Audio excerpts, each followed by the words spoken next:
பாரு 5 பேரும் சூதாடி பகடாடி அல்லப்போ உப்பு சட்டி எடுத்து தோத்து மூஞ்ச வாடி போட்டு மோலிக்கு வந்து உட்காந்துக்கிறாங்க முன்னையும் வச்சு தோத்து விட்டுக்கிறாங்க.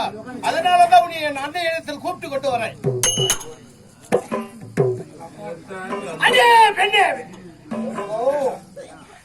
அடே பாஞ்சாலை, இனிமேல் உனக்கு மட்டும் மரியாதை வீணு வளர்த்தான் என்று மட்டு மரியாதை என்று பேசுகின்றாய்.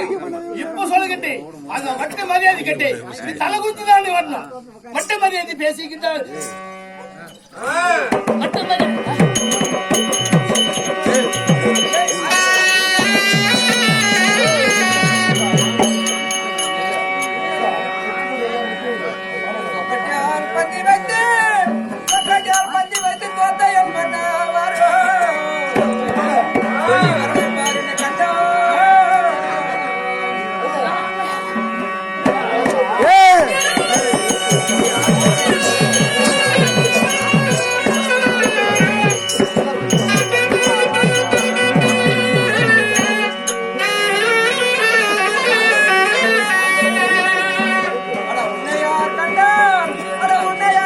கையடியா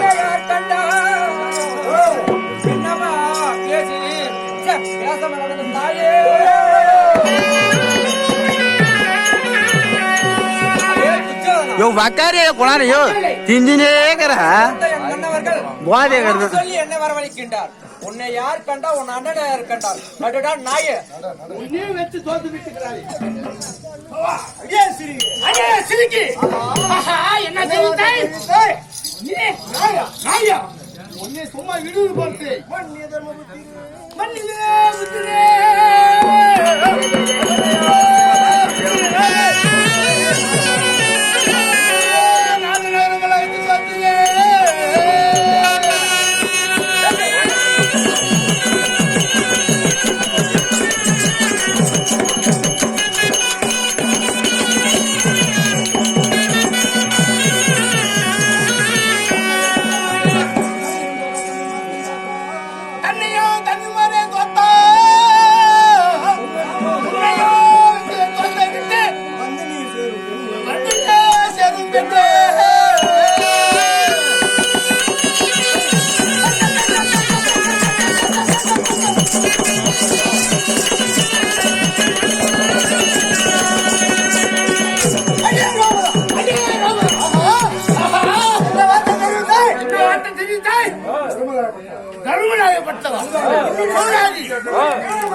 அவருடைய தம்பிமார்களும் தோத்து விட்டார். அதனால் பேசாமல் என்று வாருவோம் என்று போலாம்.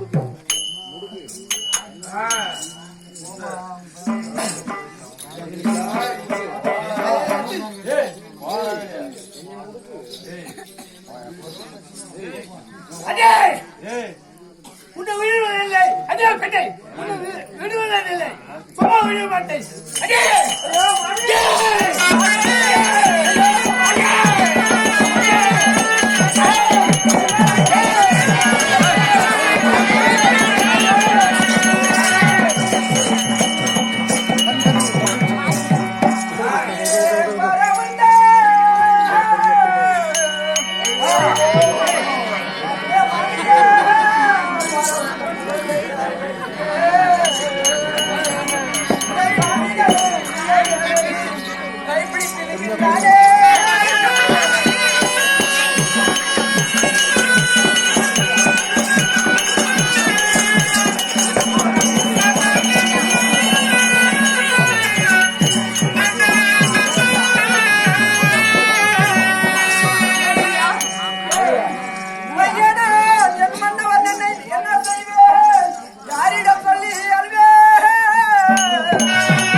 சொல் குற்றம், தாழ் குற்றம், எத்தனை தவறுகள் இருக்கலாம்.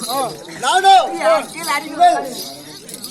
உங்க வீட்டு பிள்ளை போல நானும் வேடம் தரித்து ஆட வந்திருக்கிறேன்.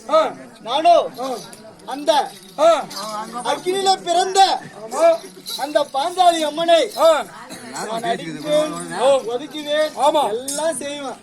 அதுக்காக உட்காந்து அவன் அடிக்கிறானே, அவன் நல்லாக்குவானா, நாசமா போவானா, இந்த மாதிரி யாரும் திட்டாதீங்க. நானும் உங்க வீட்டுல ஒரு புள்ள மாதிரி நினைச்சுக்குங்க. உங்களுக்கு ஏதாவது மன கஷ்டம் இல்ல, கோவிந்தான்னு மட்டும் சொல்லுங்க. எந்த சாபம் கொடுக்காதீங்க. சாபம் கொடுக்காதீங்க. அந்த அம்மாக்கு ஏற்பட்ட கதையை நாடகமா நடிக்க வந்துக்கிறோம். மத்தபடி வேற ஒண்ணும் இல்ல. ஒரு மாமியாரு காட்ட வந்திருக்காரு, அவ்வளவுதான். அடிக்கிறேன் என்ன யாரும் திட்டாதீங்க. உங்களை கையெத்து கும்புறோம், காலாடி சொல்ல ஒரு சொல்ல படிச்சிருமா, யாரும் சாப்பிடாதீங்க. யாரும் சாப்பிடாதீங்க. அப்படின்னு சொன்னா அண்ணா கோவிந்தா தான் போடணும். விதமாகத்தானே துச்சாதனன் திரௌபதியை முடுக்கி சென்று இழுக்கும் போது திரௌபதியாகப்பட்டவள் தன்னுடைய மாமியாரிடம் சரணடைந்து மாமியார் நல்லா இருக்குது, நான் கட்டல.